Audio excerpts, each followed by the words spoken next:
বাবা, বাসাটা তো ভালোই হয়েছে। চল বাসায় যাই, আমাদের ফ্ল্যাট 2 তলাতে। আচ্ছা চলো। তারপর দুজনে বাসায় ঢুকলাম। আতিক বাবা, কেমন আছিস? আরে, এই কয়দিন তো ফোনে কথাই হলো, তাহলে আবার এটা জিজ্ঞাসা করা লাগে? এসেই দুষ্টুমি শুরু করে দিয়েছিস। আচ্ছা, রুমে যা, ফ্রেশ হয়ে খেতে আয়, তোর রুমটা আমিই সাজিয়ে দিয়েছি।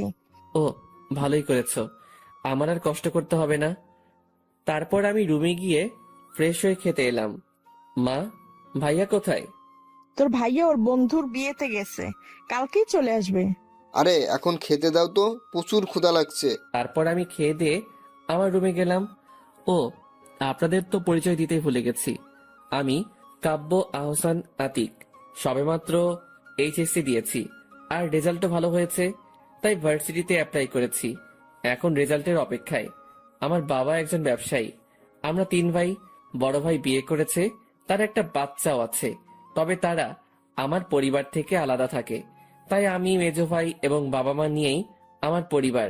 যাই হোক, এখন গল্পে আসি। আমি রুমে গিয়ে দিলাম ঘুম। দুপুরে মায়ের ডাকে ঘুম ভাঙলো। কিরে, আর কত ঘুমাবি? এবার ওঠ, গোসল কর, তারপর খেতে আয়। তারপর আমি উঠে গোসল করলাম।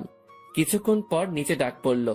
তারপর খেয়ে রুমে বসে কিছুক্ষণ ফেসবুকিং করে একটু বাইরে বের হলাম।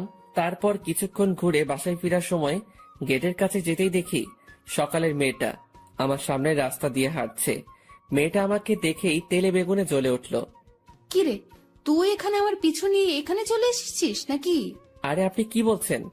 আমি আপনার পিছু নিতে যাব কেন? তাহলে এখানে কি করছিস? দাঁড়া, আজকে তোকে আমি। বলেই আমার দিকে তেড়ে আসলো মেয়েটা। আমি অবস্থা বেগতিক দেখে পাশের একটা দোকানের দিকে দৌড় দিলাম। কি হলো, দৌড়াচ্ছিস কেন? দাঁড়া। আপনার মতো রাক্ষসী শাকচুন্নি পেত্নির সাথে কথা বলার চেয়ে দৌড়ানি ভালো। কি বললি তুই? তোকে আরেকবার হাতের কাছে পেলে তোকে মেরেই ফেলবো। আপনি আমাকে পেলে তো মারবেন? আপনার মতো রাক্ষসী আমি আপনার সামনে আর আসবই না।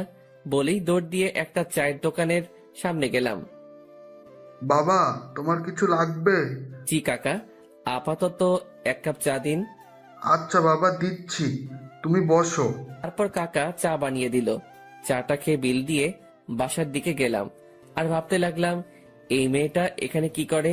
মনে হয় তো মেয়েটার বাসা আশেপাশেই। মেয়েটা যে পরিমাণ রাগী, এর থেকে সাবধানে থাকতে হবে।